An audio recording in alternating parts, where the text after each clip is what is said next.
Welcome, everybody, to this episode of Attorneys Are Human Too. We have a true pleasure today. We are joined by our good friend, Terrie Rizzo, who is the chairwoman of the Florida Democratic Party, as well as the chairwoman of the Palm Beach County Democratic Party. I am your host, Steve Wallace. We're joined by our co-host, Selena Music, and we are both of the Wallace Law Group, and we are here on today's episode of Attorneys Are Human Too. Okay, let's get right into it. So Terrie, could you give us a little background on, how you first got into politics? Sure. And thank you, Steve and Selena, for having me on today. It's really a pleasure to join you and the entire audience on this. My background is typical to many people's background. I got in it as a volunteer. I was always an active and passionate citizen of my entire adult life. I had a career. I was married and had a family. We moved around a great deal with my husband's job.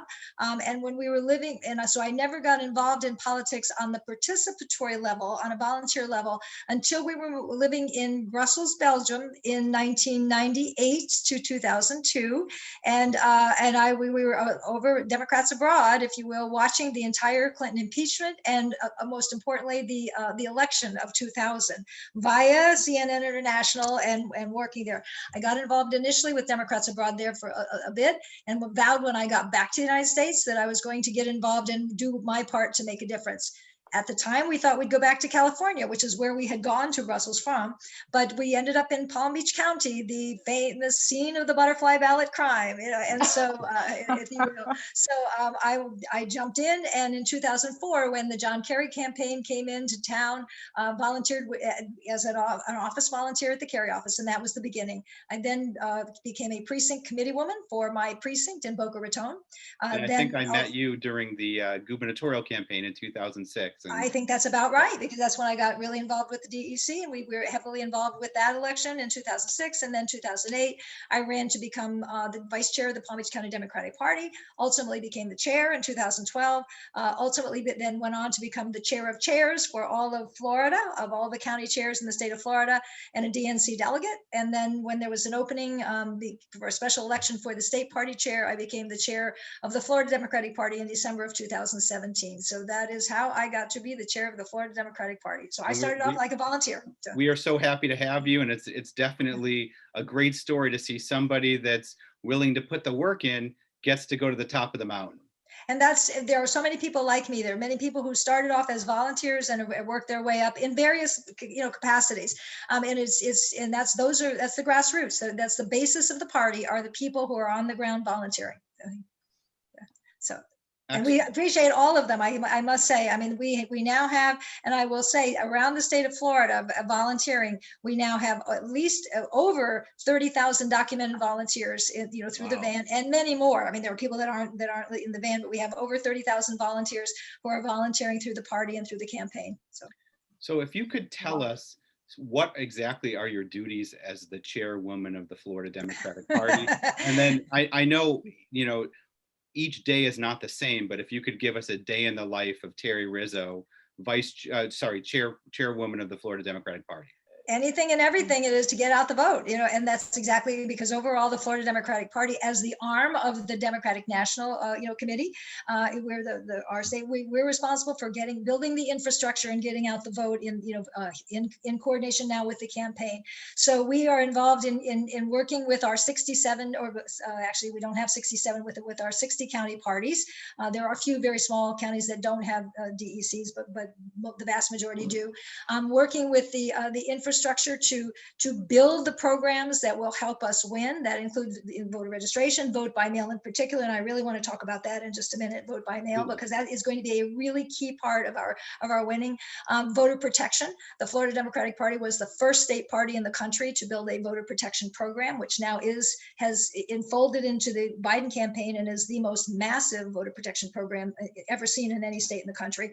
And working with people all across the state. So a typical day in my day would involve multiple telephone calls, to various people, checking in, finding out what's going on, problem solving, because there are always problems and issues, around the state, and hearing from people, raising money, and to build a program that we've built in the state of Florida over the past 2 years has taken a substantial amount of money. So I do lots of call time every day, reaching out to donors and to average people, to help support the party in our various efforts, and people are responding for that. So it's up at basically 6:30 every morning, and finishing up 9:30 or 10 at night and then it's time for email. So that's lots Well, of you're lucky to just take a little bit of your time during this busy yeah. And this is the kind of thing we do too, is speaking with people like you, and hearing from you, and hearing the issues that people want to know about. Terrie, have things changed because of the pandemic on how you guys are functioning? Yes, Selena, that's a very good question. The answer to that is yes. We obviously as the party structure, if you will, and even in the county parties, a lot of our work was out of offices and in the various counties and the state party. With the pandemic, we had to, everything became virtual, if you will. So all meetings had to go to virtual.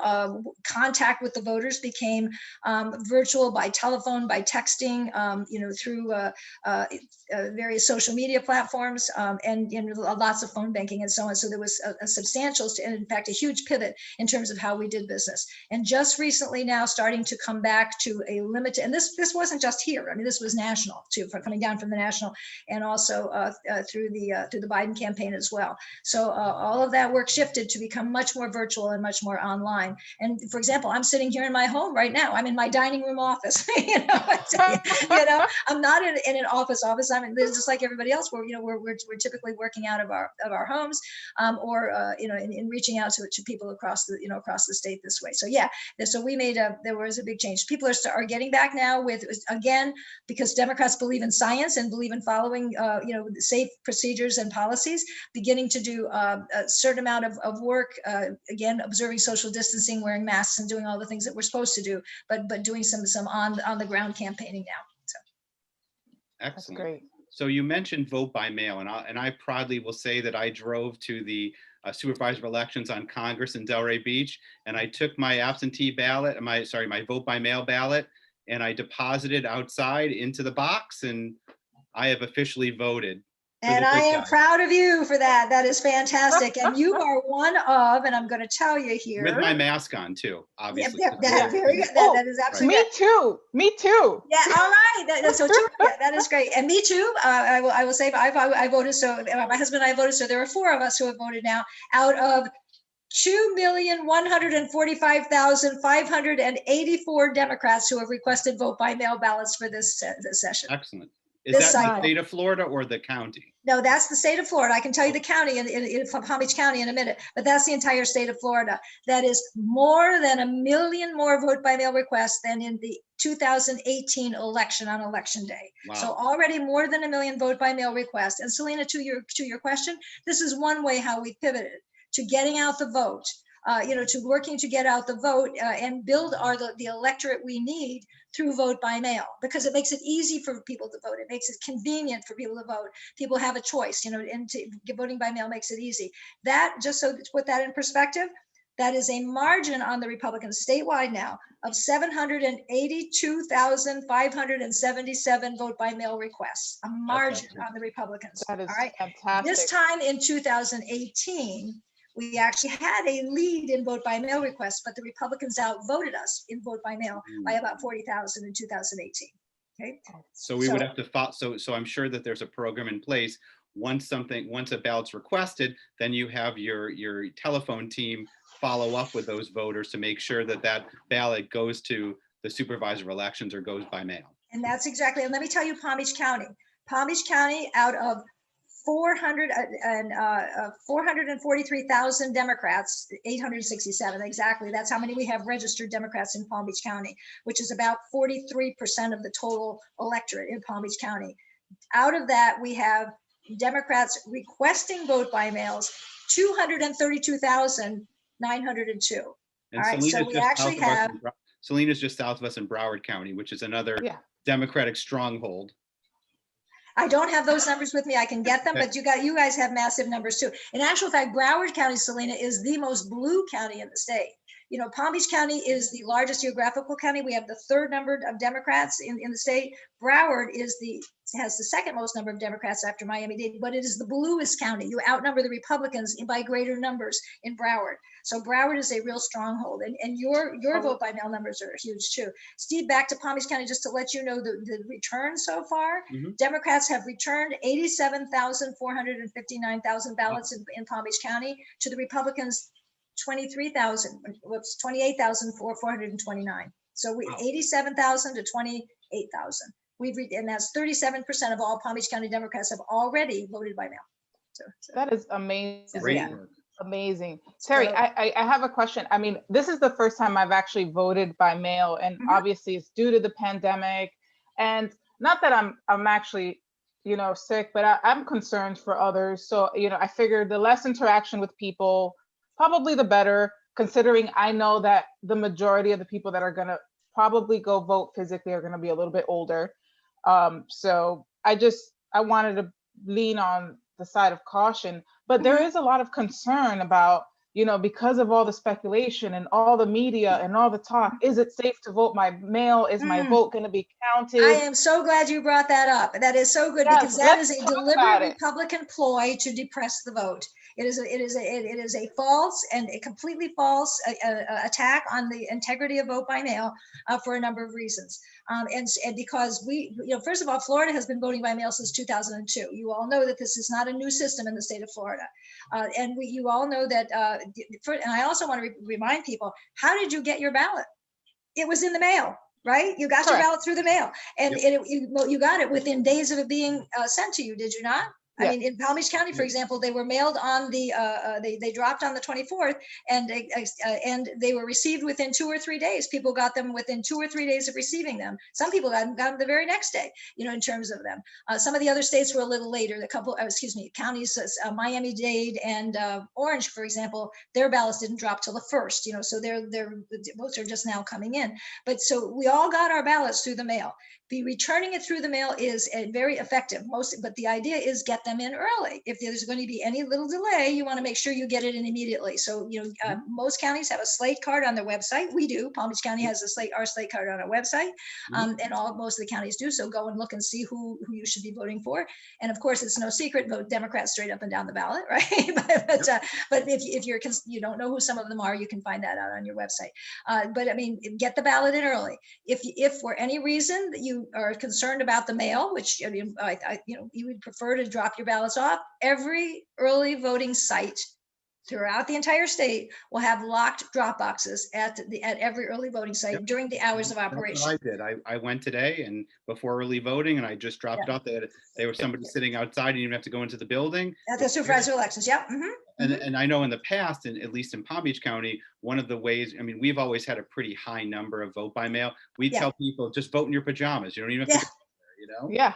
That's exactly right. And it's very convenient. It's easy, and it just facilitates it. And for anybody who has health concerns, Selena, this is a way to, to get your vote in and not have to worry about it. I will also add that it also fights against voter intimidation and by, doing a vote by mail. Nobody can intimidate you, at the polls. I mean, if there were to be any efforts at voter intimidation at the polls or attempts to suppress the vote, they can't do that through vote by mail because your vote's in the mail. Now, question always comes in. Let's address first of all getting it in early, making sure it counts. So either mail it in early, drop it off at the supervisor of elections office during office hours, or during early voting hours at locked drop boxes. Either of those are safe. Or you can actually, if you again show up at the polls and vote live. And that will be addressed also because in term wear your mask and make sure that you observe all precautions. But voting will take place, observing social distancing and wearing masks. So all of this, we want everybody to make a plan. Whatever is good for you, make that plan, or at your precinct on election day. The only place you cannot turn a vote by mail ballot, and I want to make sure everybody knows this, the only place you can't turn a voted vote by mail is at your precinct on election day. They won't take them. In which case you could vote live. Just vote at your precinct. Yeah. All right. You just have to turn your ballot into whoever's at the poll, you hand them the ballot, right? You could, you don't even have to do that. Oh, I mean, it's okay. recommended that you take your vote by mail ballot in with you and exchange it, basically, and then vote live. But even if you don't have it, some people, might be missing on their dining room table somewhere or whatever. Even if you don't have it, it might just take a little longer because they'll have to verify you haven't voted yet, when you check in. So that shouldn't prevent anybody from voting live. But remember, everybody's ballot must be received, and this is a huge important point, must be received by 7:00 p.m. on election night in Florida. Florida is one of the states that requires that votes be in by 7:00 p.m. and that shuts it off. So even, so ballots must arrive before that. And so we aren't like California or Ohio or some of the other, Pennsylvania or some of the other states where the ballots will continue to be coming in and counted after election night. That won't happen here. All right. Okay. The only ones that will come in are the military overseas ballots because they're allowed up to 10 days afterwards. Okay. But other than that, and a few ballots that may need to be cured for signature matches or something like, there's a 48-hour window for that. But except for those very, very few ballots, all ballots will be in and counted. And that is why I say we are the one state showstopper. If we run up a massive margin and have a huge bank of ballots, a bank of vote by mails in, plus people coming into early vote and at the polls, we'll know on election night. And if we run up the score and win outright on election night, it's over. Donald Trump's gone. We stop him because he cannot win without Florida. And so all across the state, for people who are listening across the state, vote whatever way that's comfortable for you. Make your plan, either get your vote by mail ballot in, however that's comfortable for you, or early vote, or vote at the polls, but vote, because we want to make sure that Democrats come out in massive numbers across the state. And we are seeing this. We're seeing, the enthusiasm is just tremendous in terms of getting those ballots in. Other keys to vote by mail, and I'm sorry if I'm going on and on and on about this. No. Okay, people know this, and it's so easy. Just put it in the mailbox. Exactly. But before you put it in the mailbox, what do you got to do? You got to sign it. Yep. Right. Yes. You're going to sign the back of the ballot. So first of all, fill it out, vote Democrat up and down the ballot, because we have lots of candidates running besides Joe Biden and Kamala Harris. So make sure you vote up and down the ballot. And then put it in your envelopes, in the envelope, sign it. Okay. And date it, obviously. And we also recommend that you put your email on the back of the ballot in the box where it says that, because if there is a problem for any reason, say you forgot your signature, the supervisor of elections will contact you. They can do that, now, so they can call, and you can call you in and have you send in an affidavit that, this is you and this is your signing, and that is called curing the ballot. So that can be done ahead of time. So perfect. If I can revisit back to the primary in July, in August of 18, August 18th of this year. That was the first time that I voted by mail, was the primary. And everything was, and everything went well, right? Yeah, I checked it, and on election day, or actually I think it was, at the election night, I looked on the supervisor's website and they said I voted. Yep. And that's exactly right. And you and a massive number of Democrats around the state did that. There was record number of Democratic turnout, in large part because of vote by mail. And in fact, Democrats beat Republicans, and we had the highest turnout since 1992, in large part because of vote by mail, and won a lot of seats around the state because of on the strength of vote by mail turnout, and which showed the strength of that. But there were more than 2.2 million vote by mails cast in the primary. Out of that, approximately 35,000 ballots total were not counted. So it's a minuscule number in the grand scheme of things, if you think of it, but it's 35,000 ballots too many. The number one reason was arrival after election day. Oh. Okay, so that's the number one reason. That accounted for a little bit more than half of them. Okay, a little bit more than half. So what would you project, like, time frame? 5 to 7 days before? 7 days before. Make sure that you vote, get it in the mail 7 days before, which is, I think that I have to go back to the 27th. I think it's the 27th. I didn't put it in the mail by the 25th, just to be sure, or turn it in at early voting, or at the supervisor elections, hand drop it in, hand walk it in. But make sure, get it in early to allow plenty of time in the mail. So the number one reason in the primary was getting in late. All right. The number two reason was lack of signature. People didn't sign it. Okay. Again, if you get it in early enough, the supervisor of elections will call you. and tell you, they'll tell you, send in your affidavit with your signature on it, and you can cure your ballot. And they are notifying them now.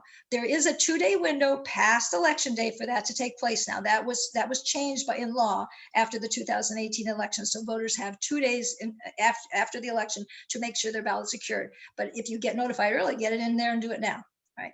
And also want to stress again, just to reiterate, in vote by mail, Florida starts counting, the canvassing boards start meeting as early as 22 days in advance of the election and start counting the ballots across the state. All right, so that the ballots they're opened, the canvassing boards are meeting, they're verifying the signatures, everything, and they go into the machines and they're counted. All right, but the results, of course, are not released until election night. Right, so they're in there. That is why we are able to report out, and you all know this, at the close of polls, which will be 8 o'clock East Coast time, because we have the Panhandle, which is in Central time, right? So because they are there an hour later, we've got 2 time zones in Florida. So 8 o'clock on East Coast time, roughly 8:02 or something around then, boom, up will go these massive numbers. And there will not be a precinct reporting, all right? Because no precinct reporting, because that's the vote by mail numbers. And then the early vote numbers will go up, and then the precincts will start reporting in. So that's the process. So we're used to vote by mail in Florida. The process is pretty smooth, and people, as long as people get their ballots in early, sign them, get them in, make sure they're there by election night, then things should go very, very well. So. Very interesting. Yeah. Okay, so just shifting gears a little bit. Mm-hmm. Yeah, that's about half of the Democrats in the state of Florida are about signed up. 47% now are signed up to vote by mail. Believe it or not, we have a lot of listeners that are still on the fence on who to vote for president. Believe it or not, and so can you give us the case why Joe Biden should be our next president of the United States? As the Democratic chair and as a strong Democrat, I am, I am surprised that anybody is on the fence, given what has happened in the past 4 years. But in particular, I think we've seen, especially with the handling of the coronavirus pandemic and many, many other things throughout this administration, the incompetence of President Donald Trump. He failed us, his complete failure of leadership on the pandemic.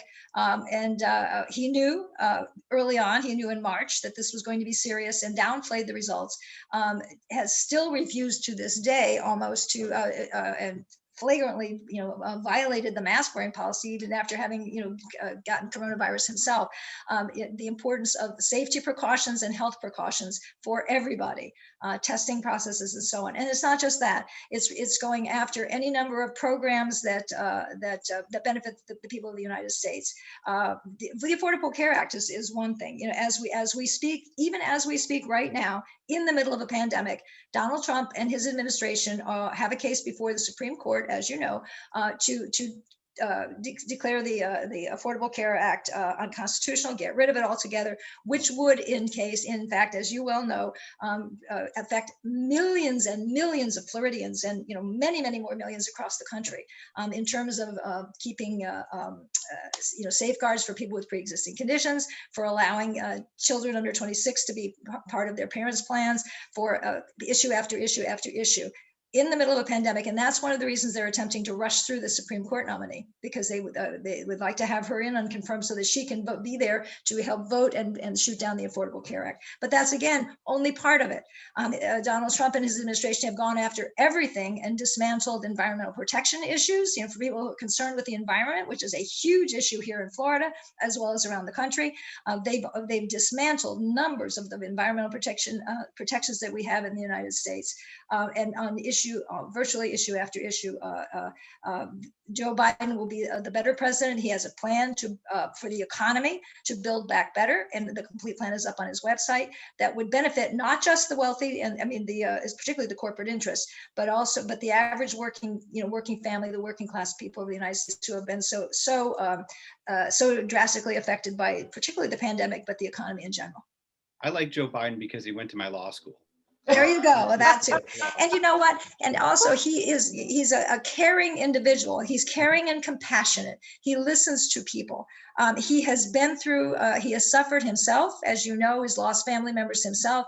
And he is just, that's his persona. He is a caring persona, and he cares about people, and he cares about the people of the United States. He also will have a cabinet that would be probably without precedent in terms of qualification of the people that he will bring in to help run this administration and bring America back following the severe crises that we've had in the past 2 years. I mean, I just compare everybody when I'm trying to persuade my friends and family and enemies to vote for Joe Biden. You just look at him and you compare the two, and he's just a good person. And then really what it boils down to is, you know, he's a good, caring, loving person. And I feel comfortable with him at the helm. Well, he's a family man who's endured loss, so he knows what that feels like. Yeah. I mean, that's the reality for everyone that's lost a family member to COVID-19. You know, who else would understand that but someone else that lost someone? Yeah, exactly. And I think you've hit the nail on the head. He also, I mean, on issue after issue, I mean, Americans with Disabilities is another classic example. I think you may know that 1 in 4 of every American in the United States has some kind of a disability, whether it's visible, you know, such as being blind or hearing impaired, you know, which people can see, or invisible. There are many disabilities that people have that are not visible, you know, mental illness. There are high blood pressure, you know, diabetes. You can't tell, but somebody has, an existing condition with diabetes, so has some kind of a disability. People with disabilities, 1 in 4 Americans are affected. Joe Biden cares and has a plan to include people with disabilities and address these issues versus Donald Trump, who makes fun of people with disabilities, and you know, and has in the past. And we've seen this. So on issue after issue after issue, the veterans, military and veterans, you've seen how Donald Trump called veterans, you know, suckers and losers. And claims to have done a great deal for veterans, but in actual fact not. And my husband, who is a Vietnam Purple Heart veteran, and people and I'm a Navy brat, so we come from a strong military tradition. And there are many Democrats who are military veterans and in the military now, but particularly the veterans who know what the Trump administration has not done for veterans, even though they claim they have. Whereas Joe Biden does and there are so many veterans who are now in support of Joe Biden and the Democrats because they know that where the real support for veterans lies. Okay, just kind of shifting gears a little bit. What is your favorite political story or political event in history? Oh my gosh. Yes, the tough questions on Attorneys Are Human Too. Okay. I mean, the thing that I will always stand out to me was, I mean, this shows. I was only 3 years old at the time, right? but the debate between John Kennedy and Richard Nixon, you know, back in, you know, that was the very firm, and some of you will have seen this on TV, you know, if you weren't around to experience it live. I was a young girl at the time, but that was the first really live televised debate, and it was a critical turning point in U.S. history. And John Kennedy was very inspirational to a whole generation of people. So that is something that stands out. The other thing is that, of course, was the 1968 convention and the riots, and you know, the social justice issues that were coming out in the late 60s, and that stands out as well. So I mean, there are many. It's kind of hard to keep on going. Barack Obama being elected in 2008, you know, I mean, as the first African American, and transforming our country, digging us out of a huge hole. I mean the worst before now economic crisis since the Great Depression, and you know how Barack Obama and Joe Biden then went to work and began to dig us out of that economic hole. So there's so many, Steve. It's hard to say. Well, I just want to say, I think thanks actually to you. I actually got to meet Barack Obama when he was campaigning in 2008. When at the temple at Boca Raton, so I was right. Yes. No way. I had a chance to meet President Obama, and it was a good experience, and I do thank you for that. And wasn't he? I mean, it was just such an inspirational person. Yeah. Okay, so you know, we've had a bunch of elected officials on the show previously, and one of the things that we always ask them is what advice would you have for somebody that's looking to break into politics? Well, two things. I mean, first of all, jump in and get involved, and I think volunteering is a great way to do that. And so get involved on the ground, on the grassroots level, and the ground floor. The other thing is talk to people. Ask around and speak with people who are involved. So identify some folks who are leaders. Some elected officials or people who are activists themselves, and get advice. Really start speaking to people. That's what I did when I got involved. First of all, I jumped in and became involved, as a grassroots volunteer, and then began to network and speak with people who we identified as leaders. So that's what I would suggest people, and also follow your passion, do what you like to do. Excellent. Let me add, and just to go back to the politics, what do you think the Democrats, I mean, because there is so much racial tension in this country right now, and racial disparity as well, what are some of the plans to alleviate what is going on? Because this is almost becoming a nation divided. And I was born and raised in New York, and some people say, well, you were in a bubble, and now it's in your face. And I'm wondering, well, what are our politicians going to do about this? How are we going to fix this? Well, I think that's Joe Biden does have a plan, and already has a plan for moving forward, as and incorporating everybody really in this. And it's going to take all of us, working together. I think hearing each other out and speaking in a civil way to each other. But I think, as I said, Joe Biden as the leader would be the effective leader to do that. He will not exacerbate the crisis. He will not promote division and hate, and he will work it out. But I mean, there are social justice issues long-term social justice issues that have been simmering for years, and forever actually, and we need to address those going forward. I mean, this whole issue related to the murders of Breonna Taylor and all of the, George Floyd and others, these must be addressed. Now, as Joe Biden has said, he is not for defunding the police. That's and nobody is, I don't believe, and that's been blown up, because we need strong police, and we are in support of our police force. I mean, they're heroes, and so that we have to. But there are everywhere situations, and Val Dennings, Congresswoman Val Dennings, who is the chief of police in Orlando, speaks to this issue very well. That you have to address issues where they are. And root out problems, come up with solutions and programs that address these and move forward. So I think we all need to work toward this and promote civility and conversation amongst each other while addressing these issues, and bring everybody to the table. Recognize that there are issues. I think sweeping things under the rug doesn't work. And recognize issues and work forward. Yeah. I like that you say that. Yeah, let's address everything. and we need to be inclusive of everybody. I mean, the Democratic Party, as we always fondly say, we are the party of the big tent. That means a lot of people with different interests and agendas, and people who need to be included and have their voices heard. And especially now. Thank you. Okay, great. So one of the things that we've talked about on the show, and also I've talked about with you and with others that are involved in politics, is developing a bench. And so, yes. And so one of the things, so is there any one elected official or multiple elected officials that you envision is the future of the Florida Democratic Party? I'm going to get myself in trouble.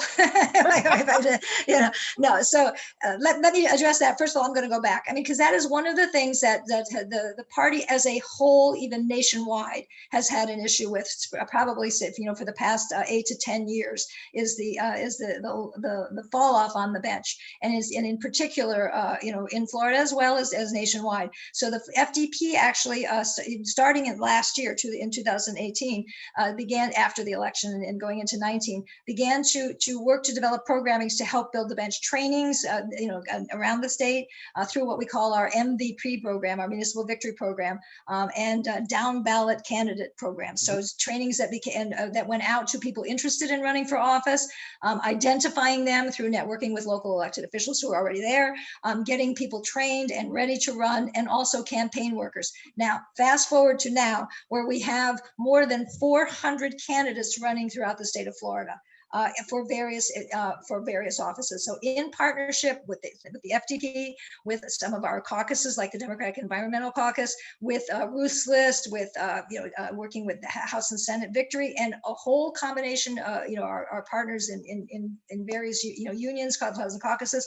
We have candidates running for 21 out of the 21 state Senate seats. So all 21 state Senate seats across the state, including deep red areas, and 119 of 120 state House seats, including candidates in deep red areas, and also running for Congress, and also running for constitutional officers in counties, supervisors of elections, sheriffs, tax collectors, property appraisers. So the constitutional officers that affect everyday life in the counties, county commission seats, and school boards. So across the state, we have over 400 candidates running what we call our sunshine slate throughout the state. And that includes here in Palm Beach County and Broward. We have whopping numbers of candidates here in Palm Beach County, who are running, and we want all of them elected.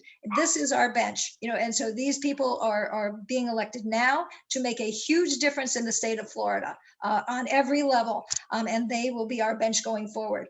Going forward to 2022, immediately after, in my, as we've already talked about this, the plan is we don't just want to have an election and then stop, crash and burn, and then have to pick up again next year and go forward. The whole idea is you land the plane, you don't crash the plane, you land it and you immediately get ready and take off. So the short game, the short term is winning this election and getting people elected to all of those, to the seats up and down the ballot, but immediately getting ready for 2022, because that's going to be right around the corner. We have the gubernatorial, we have all 4 cabinet officers up, not just the governor, but all 4.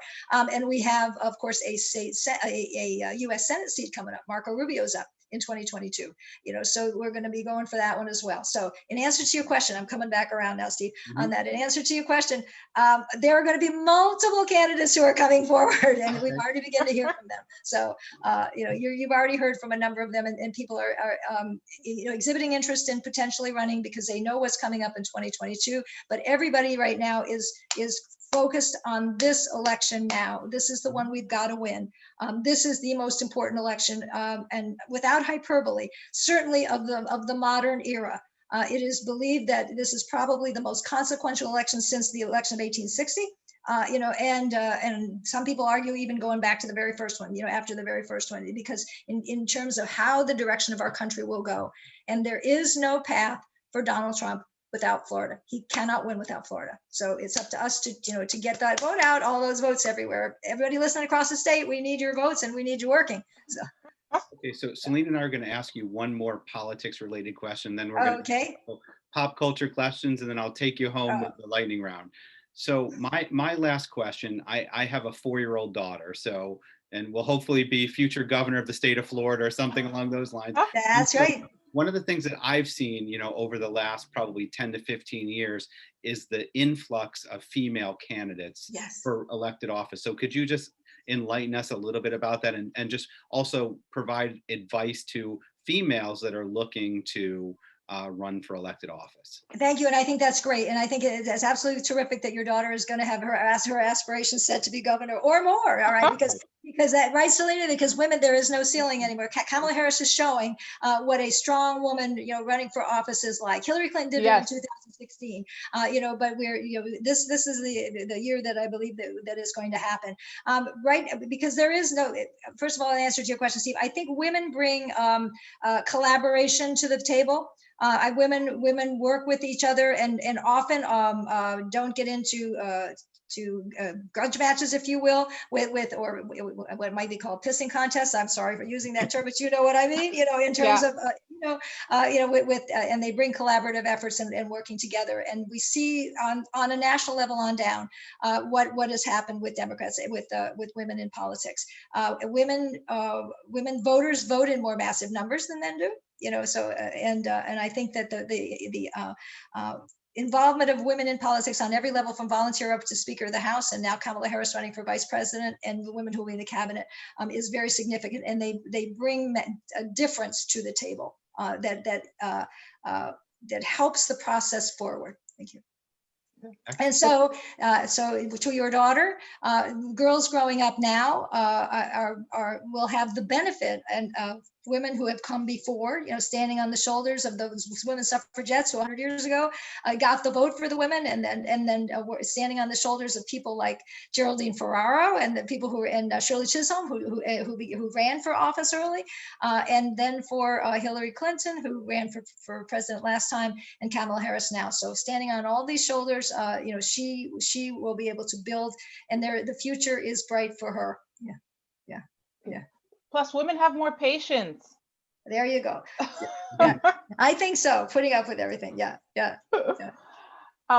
What advice would you give anyone in the younger generation that says, well, I don't know if my vote's really going to count? I just want to get that out there, because I hear that. I hear people say, we hear it all the time. I don't, it's not even a matter of I don't know what candidate is a matter of, I don't know if my vote really matters. Okay, I would like to point out the election of Senator Bill Nelson in 2018. He lost by 10,033 votes. All right, so out of 13 million votes still upset cast. about that one.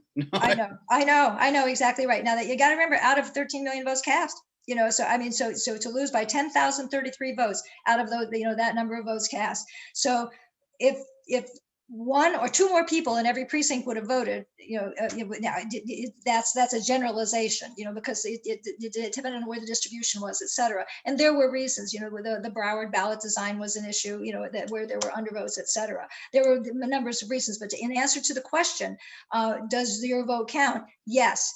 There was an election won in Boynton Beach 3 years ago, that was won by one vote, a Boynton Beach commissioner. Wow, that's where our office is. We are sitting in the city. That's exactly right. One vote. And so does your vote count? Absolutely, your vote counts. Every vote counts. And, cumulatively, we have strength. Our voices are our strength. So your vote does matter. Each individual person's vote does matter.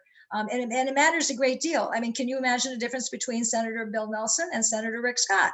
That has massive implications in terms of in the Senate and all that the Senate has been doing. Yeah, he looks like Skeletor from He-Man. What's that? Yeah. So I mean, I don't know, Selena, does that answer your question in terms of does a vote count? It does. I hear just a lot of people around my age group, saying, it doesn't matter, my vote doesn't count, or, and I'm like, these elections are going to determine the path of our future right now. So I think it does, but we don't all think the same. Well, it will. I mean, if they are not pleased with the way things are going, or if they'd rather see some kind of change, the only way to do that is to vote.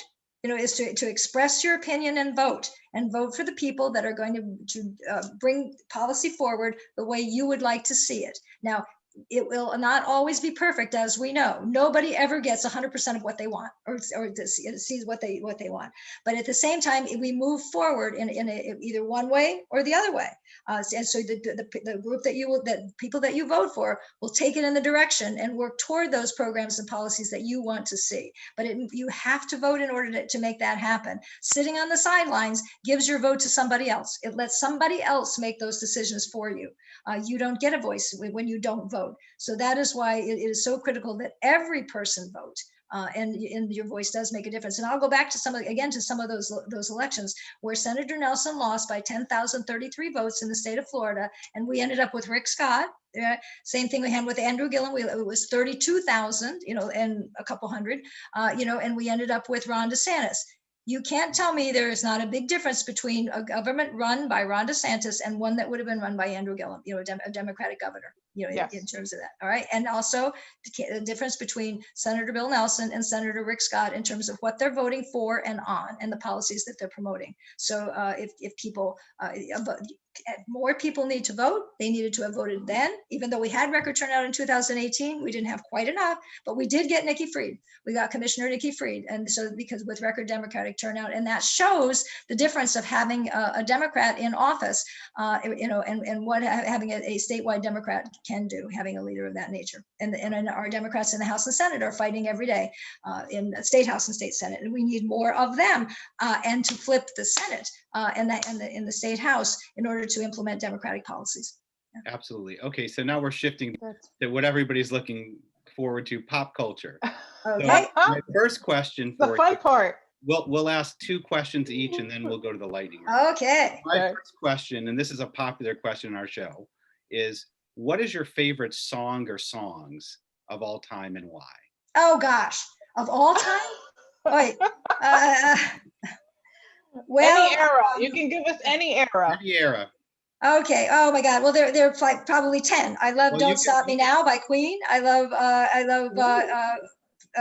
As Time Goes By from Casablanca, which is going back to the 40s. You know, I mean, one of the favorite movies. Gosh, they're just. I can go on and on and on and on and on. There are multiple songs. Excellent. I like everything. You understand? Okay, I have a question. If you can ask any president in history one question, who would it be and what would you ask? Oh my goodness. We ask tough questions here, Terry. Oh yeah. I'm telling you, and just We're limiting it full to of one. twists and turns. My gosh. I don't know the answer to that because I was like 85 questions come into mind. Yeah. It could be current, it could be future. Yeah. I'm just trying to think in history. I'm just trying to think about, historically. I might actually go back to George Washington and ask him a question in terms of the founding of the nation. I mean, in terms of his vision for our country and what he envisioned for our country. Oh, wow. That's great. Okay, that is great. Okay, my last pop culture question. It's a little biographical about Terry.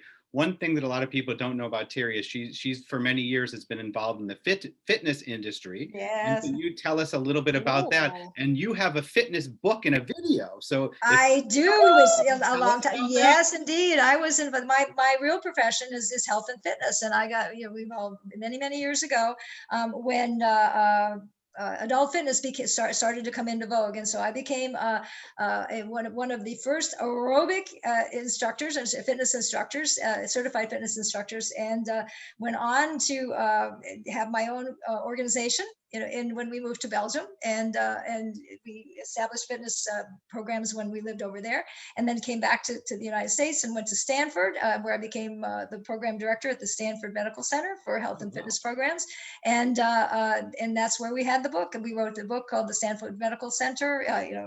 Wow. Start, and we had a video at the time. This is going back a number of years, and I've always been involved in training, in personal training, and teaching exercise classes, and myself, because fitness is incredibly important, for, of course, for a healthy body and also a healthy mind, stress release, in terms of mental health as well. So I still do Pilates on a regular basis and strength training because it's important that everybody maintain fitness. So yes, you're absolutely right, Steve. Is that I've been doing this for my whole adult life. Wow, that is so awesome to know. Thank you. Okay, my last question is, I'm stuck between two. Okay. I'm in trouble. Okay. No, I want to know, what is your favorite show that you've been binging on? I'm gonna keep it on the shows. If you've been binging on any shows or movie. I actually haven't lately. I haven't had time. Okay, so I have to say that we've not been doing it lately because it's something, and I hate to wuss out, on it. Okay. But in actual fact, we have not been doing that. Then I'm gonna sneak in my backup. What's your question. other one? Yeah. My backup question is, if you were a superhero, what would your superpower be? Oh, I like that. Oh, the ability to have everybody vote. Yes, that would be I would be to make people vote, and I like that. Of course, vote Democrat. I like it. Okay, we're going to go to the lightning round. Very easy, this or that questions. Okay. First question: beach or mountains? Mountains. Dog or cat? Oh, dogs. Burgers or tacos? Ooh, you can't say both, right? You can. You get both. Okay. Winter or summer? Summer. Hugging or kissing? Both. Okay. And last but not least, drum roll, please. Blue or red? Oh, what do you think? That's a trick blue. Question. Is there any other color than blue? I don't think there is. Okay, so just thank you so much for taking all the time out during this busy election season. Yeah. If you could just have one final message, how do we find the Florida Democratic Party, and what final closing argument do you have to get people out to vote and vote blue? Okay, the Florida Democratic Party is floridadems.org. So Florida, all written out, Florida Dems.org. In Palm Beach County is pbcdemocraticparty.org locally. And so you'll find all kinds of ways to volunteer. We encourage everybody to volunteer. And I almost forgot to tell people, if you're interested in poll watching on election day, if you want to be involved in the legal effort, the poll watching effort, there are ways to volunteer. Go to the floridadems.org. And also making calls, phone banking, every single thing you do from now to the election matters, because this is the most important election of our lifetime. I will circle back around that in the modern era. This will determine the future of the direction of our country for decades and years to come. The Supreme Court is on the ballot. Healthcare is on the ballot. Literally, the environment is on the ballot. Women's rights, civil rights, voting rights, everything is on the ballot. So what you do matters. So we ask everybody to get involved. It's going to go through Florida. If we stop him here, Donald Trump cannot be president, and we will have Joe Biden and our Democratic slate. So I want to thank you very much for having me, Steve and Selena, and all the people around the state. Please get involved. Please do whatever you can to make a difference. And let's get out and vote, and let's go blue, and let's go Joe, and let's beat Donald Trump and win and save our country. Okay, this was great, and hopefully, if we may impose upon you after we bring Joe Biden to the White House, we'd love to have you on for a election recap show. Love to do it. Absolutely love to do it. After Thank you. sleep for 7 days straight. Yes, you can have a mini vacation. Thank you very much. We really appreciate it. Thank you, and thank you for having me. And keep up the great work. And let's go do this now. Thank you. Thank you.